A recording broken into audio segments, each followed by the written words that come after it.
Bismillahirrahmanirrahim. Assalamualaikum warahmatullahi wabarakatuh. Selamat datang di video kali ini. Kita akan belajar bersama tentang pengantar keuangan Islam. Dan topik kita pada kali ini yaitu mengenal apa itu lembaga pembiayaan syariah. Baik, kita mulai pembelajaran kita dengan bersama-sama mengucapkan basmalah. Bismillahirrahmanirrahim. Baik, ada 3 bahasan yang akan kita pelajari bersama-sama.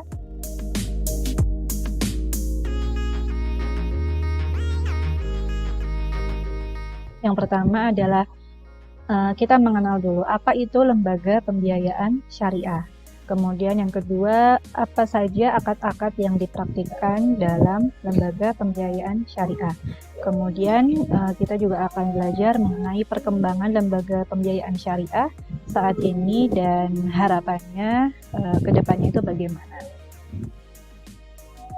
Nah, pertama-tama kita mulai dari lembaga pembiayaan itu. Lembaga pembiayaan menurut Peraturan Presiden Republik Indonesia tentang lembaga pembiayaan adalah badan usaha yang melakukan kegiatan pembiayaan dalam bentuk penyediaan dana atau barang modal. Kemudian menurut Peraturan Otoritas Jasa Keuangan, lembaga pembiayaan syariah adalah perusahaan pembiayaan yang seluruh kegiatan usahanya dilakukan dengan sesuai syariah. Ya. Kemudian bentuk lembaga pembiayaan itu ada 2 ya, berdasarkan. Yang pertama adalah PT atau perseroan terbatas, kemudian yang kedua adalah koperasi. Sementara jenisnya itu dibagi menjadi 3 kalau lembaga pembiayaan. Yang pertama adalah perusahaan pembiayaan, kemudian yang kedua perusahaan modal ventura, dan yang ketiga perusahaan pembiayaan infrastruktur. Perusahaan pembiayaan pengertiannya adalah badan usaha yang secara khusus didirikan untuk melakukan sewa guna usaha, anjak piutang, pembiayaan konsumen, dan atau usaha kartu kredit. Sementara perusahaan modal ventura adalah badan usaha yang melakukan usaha pembiayaan atau penyertaan modal ke dalam suatu perusahaan yang menerima bantuan pembiayaan atau kita sebut istilahnya sebagai investee company. Yang mana bantuan pembiayaan tersebut berlaku dalam jangka waktu tertentu dan bentuknya itu bisa dalam penyertaan saham, penyertaan melalui pembelian obligasi konversi, dan atau pembiayaan berdasarkan pembagian atas hasil usaha. Dan yang ketiga adalah perusahaan pembiayaan infrastruktur, yaitu badan usaha yang didirikan khusus untuk melakukan pembiayaan dalam bentuk penyediaan dana pada proyek infrastruktur. Nah, ini adalah bentuk-bentuk lembaga pembiayaan yang kita kenal di lembaga pembiayaan konvensional ya, tetapi ada juga bentuknya di lembaga pembiayaan syariah. Hanya saja dalam lembaga pembiayaan syariah, perusahaan pembiayaan syariah, perusahaan modal ventura syariah, dan perusahaan pembiayaan infrastruktur syariah, keseluruhan bentuk usaha ini dalam menjalankan kegiatan usahanya, akadnya dan prosesnya harus sesuai dengan syariat. Tidak boleh mengandung unsur yang dilarang, yaitu maisir, gharar, dan riba. Nah, contoh dari lembaga-lembaga pembiayaan syariah itu sendiri, yang pertama bentuk perusahaan pembiayaan syariah, contohnya adalah Al-Ijarah Syariah Multifinance ya. Kemudian perusahaan pembiayaan infrastruktur syariah itu ada PT Sarana Multi Infrastruktur. Kemudian perusahaan modal ventura syariah ada Amanah Ventura. Nah, ini masih banyak lagi perusahaan lain, tetapi yang saya contohkan di sini adalah 3 ini untuk mewakili setiap bentuk lembaga pembiayaan. Nah, kemudian kegiatan usaha perusahaan pembiayaan. Ya, tadi kan lembaga pembiayaan itu ada 3 bentuknya ya. Sementara perusahaan pembiayaan itu apa saja kegiatannya? Yang pertama adalah penyediaan barang modal, baik secara sewa guna usaha dengan hak opsi maupun tanpa hak opsi. Terus pembelian piutang dagang, ya, kegiatan pembiayaan dalam bentuk pembelian piutang dagang jangka pendek, kemudian juga pengadaan barang dan pembelian barang dan atau jasa dengan menggunakan kartu kredit. Sementara Bentuk lembaga pembiayaan yang kedua yaitu perusahaan modal ventura. Kegiatan usahanya juga ada 3. Yang pertama penyertaan saham, yang kedua penyertaan melalui pembelian obligasi konversi. Kalau ini di syariah berarti nanti jadi sukuk ya. Kemudian pembiayaan berdasarkan pembagian atas hasil usaha yang berdasarkan profit revenue sharing. Kemudian untuk perusahaan pembiayaan infrastruktur ada 3 kegiatan usaha juga. Yang pertama pemberian pinjaman langsung yang dikhususkan untuk pembiayaan infrastruktur. Kemudian refinancing atas infrastruktur yang sebelumnya itu telah dibiayai pihak lain. Dan yang ketiga pemberian pinjaman subordinasi yang berkaitan dengan pembiayaan infrastruktur. Kemudian kalau kita lebih spesifikasikan ke akad-akad syariah dalam kegiatan pembiayaan syariah, kegiatan pembiayaan syariah itu juga dibagi menjadi 3. Yang pertama pembiayaan jual beli, yang kedua pembiayaan investasi, dan yang ketiga pembiayaan jasa. Pembiayaan jual beli, pilihan akad atau opsi akad yang bisa digunakan yaitu murabahah, salam, dan atau istisna. Sementara pembiayaan investasi, opsi akadnya ada mudharabah, musyarakah, mudharabah mushtarakah, musyarakah mutanakisah.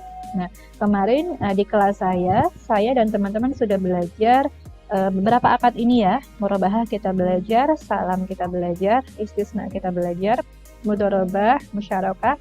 Sementara mudharabah, musyarakah, dan musyarakah mutanakisah akan kita pelajari di pertemuan selanjutnya pembahasan mengenai hybrid kontrak. Nah, kemudian tapi ini mudharabah musyarakah dan musyarakah mutanakisah ini ya tetap pembiayaan yang sifatnya itu kemitraan ya. Jadi akadnya itu akan percampuran. Kemudian pembiayaan jasa, itu pilihan akadnya ada ijarah kemarin kita sudah belajar, IMBT, masih ingat apa singkatan dari IMBT? Ijarah Muntahiyah bit Tablik. Jadi perjanjian sewa yang mana setelah akhir masa sewa tersebut akan dilanjutkan dengan opsi yaitu jual beli atau hibah. Kemudian ada akad hawalah atau hawalah bil ujroh, wakalah atau wakalah bil ujroh, kafalah atau kafalah bil ujroh, ju'alah, dan qard. Kemudian kegiatan pembiayaan syariah bisa dilakukan dengan akad tunggal tadi, misalkan untuk pembiayaan jual beli hanya pakai murabahah saja gitu. Tapi juga bisa nanti misalkan ini pembiayaan investasi mudharabah dan musyarakah. Jadi mudharabah mushtarakah gitu. Kemudian pembiayaan jasa nih contohnya bisa ijarah aja dan bisa ijarah muntahiyah ditamlik. Jadi bisa dengan satu akad tunggal atau gabungan akad dari akad-akad yang sebelumnya ada di slide yang sebelumnya. Kemudian perusahaan pembiayaan syariah yang berbentuk badan hukum tadi, bentuk badan hukum lembaga pembiayaan ada 2 ya, ada perseroan terbatas sama ada koperasi. Nah, untuk perseroan terbatas, pembiayaan syariah tersebut wajib memiliki ekuitas atau modal paling sedikit 100 miliar rupiah supaya bentuk badan hukum lembaga pembiayaannya atau perusahaan pembiayaannya itu bisa diakui sebagai perseroan terbatas. Sementara untuk perusahaan pembiayaan yang bentuknya adalah atau badan hukumnya adalah koperasi, maka modalnya atau ekuitasnya paling sedikit adalah 50 miliar rupiah. Kemudian ini yang perlu diperhatikan, jadi lembaga pembiayaan syariah itu kan fokusnya untuk melakukan pembiayaan begitu ya. Jadi ada larangan dari Otoritas Jasa Keuangan bagi lembaga pembiayaan, termasuk lembaga pembiayaan syariah. Untuk apa? Untuk menarik dana secara langsung dari masyarakat, baik dalam bentuk giro, tabungan, deposito. Jadi lembaga pembiayaan syariah tidak bisa menerima tabungan dari masyarakat, tidak bisa menerima simpanan atau menarik simpanan dari masyarakat dalam bentuk 3 ini. Ya. Nah, kemudian gimana caranya lembaga pembiayaan syariah itu bisa dapat dana untuk disalurkan ke pihak yang defisit? Kalau dia nggak boleh menarik dana tadi berupa tabungan, giro, deposito. Nah, ini ada opsi lain yang diberikan oleh Otoritas Jasa Keuangan. Yang pertama, lembaga pembiayaan syariah bisa memperoleh pendanaan dari lembaga pemerintah atau bank atau industri keuangan non-bank atau lembaga dan badan usaha lainnya. Kemudian yang kedua, sumber dananya juga bisa berasal dari pinjaman atau qard yang bersubordinasi. Kemudian yang ketiga, bisa juga lembaga pembiayaan syariah ini menerbitkan obligasi syariah atau surat utang syariah atau sukuk ya, sesuai dengan ketentuan perundang-undangan. Atau opsi yang keempat, bisa melakukan sekuritisasi sesuai dengan prinsip syariah dan ketentuan perundang-undangan. Kemudian saya tampilkan di sini juga beberapa peraturan otoritas jasa keuangan tentang lembaga pembiayaan. Ada tentang investasi surat berharga negara bagi lembaga jasa keuangan non-bank, tentang apalagi pemeriksaan langsung perusahaan modal ventura, kemudian program anti pencucian uang dan pencegahan terorisme, kemudian tata kelola perusahaan, penyelenggaraan usaha, perizinan usaha dan kelembagaan, penerapan manajemen risiko, kemudian apalagi nih, penilaian kemampuan dan kepatutan, serta laporan bulanan bagi lembaga jasa keuangan non-bank yang salah satunya juga adalah perusahaan pembiayaan atau perusahaan modal ventura atau pembiayaan infrastruktur tadi, termasuk lembaga pembiayaan. Kemudian sayang sekali di otoritas jasa keuangan itu belum ada roadmap 2020 ke depan. Jadi yang ada yang sudah dipublikasikan oleh OJK itu baru roadmap IKNB Syariah dari tahun 2014 sampai 2019 ya. Jadi saya tampilkan di sini adalah data yang berasal dari OJK. Belum ada data terbaru. Kita tunggu ya. Semoga tahun ini atau akhir tahun inilah semoga bisa keluar roadmap untuk 5 tahun selanjutnya ke depan gitu. Nah, kemudian dari sini kita bisa melihat bahwa pertumbuhan tahunan di tahun 2010 itu tumbuh sangat pesat. 2011 agak turun pertumbuhannya, tapi 2012 langsung sangat pesat. Kemudian 2013 agak turun. Nah, tingkat pertumbuhan rata-rata dari 2010 sampai 2014 untuk perusahaan pembiayaan syariah itu sebesar atau sebanyak 56,82%. Sementara market share aset pembiayaan syariah terhadap total aset pembiayaan. Jadi dari seluruh aset pembiayaan yang ada di Republik Indonesia ini, total aset atau market share aset pembiayaan syariah itu sebesar 4% dari 100%. Tapi ini masih di tahun 2015 ya. Seandainya kalau OJK sudah menerbitkan atau mempublikasikan yang terbaru, mungkin kita akan tahu berapa besar market share pembiayaan syariah. Kemudian market share di tahun 2015 modal ventura syariah terhadap total aset modal ventura ada 4% dari. Kemudian ini adalah roadmap atau sebenarnya ini harusnya sudah tercapai ya, karena ini adalah roadmap dari tahun 2014 sampai 2019. Nah, yang pertama OJK itu ingin memperkuat kelembagaan pembiayaan syariah dari aspek permodalan, kegiatan operasional, dan kapasitas bisnis, kemudian mendorong penerapan good governance, mengembangkan pengawasan berbasis risiko secara bertahap, juga mengembangkan sistem pelaporan dan monitoring bulanan. Tapi kalau kita lihat di website OJK sudah ada laporan bulanan dari masing-masing IKNB termasuk lembaga pembiayaan ya. Untuk apa? Supaya di situ kita bisa mendapatkan early warning system. Jadi kita bisa tahu perusahaan mana yang sekiranya itu kurang sehat dan perusahaan mana yang sehat atau bahkan tumbuh pesat. Kemudian sudah selesai ya, semoga bisa dipahami, tapi masih ada satu yang ingin saya tampilkan, yaitu mengenai data lembaga pembiayaan syariah. Oke, ini adalah direktori IKNB Syariah ya, jadi daftar dari beberapa IKNB Syariah per Juli 2020. Ini kita bisa melihat perusahaan yang termasuk ke dalam perusahaan pembiayaan syariah. Ada Al-Ijarah Indonesia Finance, Citra Tirta Mulia, Amanah Finance, Syariah Multi Finance Astra, kemudian MNC Finance, Bukopin Finance, Mandiri Utama Finance. Ada 34 perusahaan pembiayaan yang tercatat sebagai perusahaan pembiayaan syariah. Sementara untuk perusahaan modal Ventura per Juli 2020 ada 6 ada 6 wah ada 6 usaha yang termasuk perusahaan modal Ventura Syariah, diantaranya Permodalan Nasional Madani Techno Ventures Syariah, Persada Ventura Syariah, Amanah Ventura Syariah, Permodalan BMT Ventura, Mitra Bisnis Keluarga Bahana Arta Ventura. Kemudian selanjutnya untuk perusahaan pembiayaan infrastruktur ada satu, yaitu Sarana Multi Infrastruktur Persero.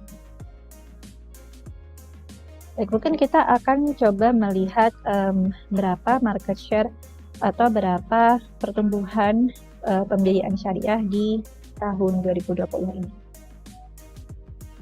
Oke, alhamdulillah saya berhasil mendapatkan laporan triwulan 1 2020 dari OJK, dan di sini tertera aset IKNB Syariah, yaitu lembaga pembiayaan syariah,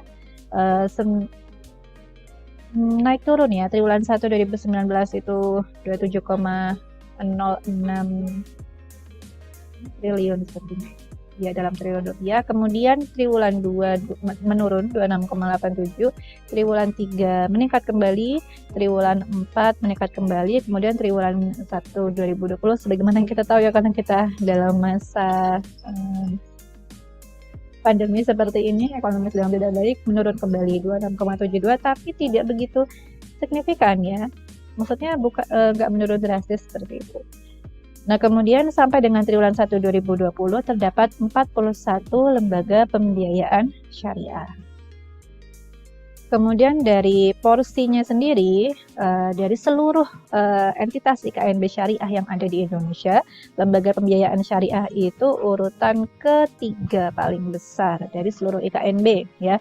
Yang pertama itu lembaga keuangan mikro syariah, kemudian yang kedua perasuransian syariah, kemudian yang ketiga lembaga pembiayaan syariah, disusul oleh LJKK atau lembaga jasa keuangan khusus, dan fintech. Fintech ini newbie ya, dia pendatang baru tapi langsung melesat dan melangkahi dana pensiun syariah. Baik, mungkin saya rasa cukup sekian penjelasan mengenai lembaga pembiayaan syariah, termasuk tadi kita mengenal akad-akad yang digunakan dalam lembaga pembiayaan syariah dan bagaimana progresnya hingga saat ini lembaga pembiayaan syariah di Indonesia. Semoga bisa menjadi suatu pencerahan juga untuk teman-teman yang menyaksikan. Dan jika ada pertanyaan, silakan tulis via kolom komentar atau bisa dilayangkan di Google Classroom. Kemudian khusus untuk teman-teman pengantar keuangan Islam kelas E, ada kuis kehadiran yang terkait dengan isi materi saya kali ini. Begitu ya, dan soalnya nanti akan bisa teman-teman lihat di Google Classroom pada jam yang sudah ditentukan. Terima kasih. Wassalamualaikum warahmatullahi wabarakatuh.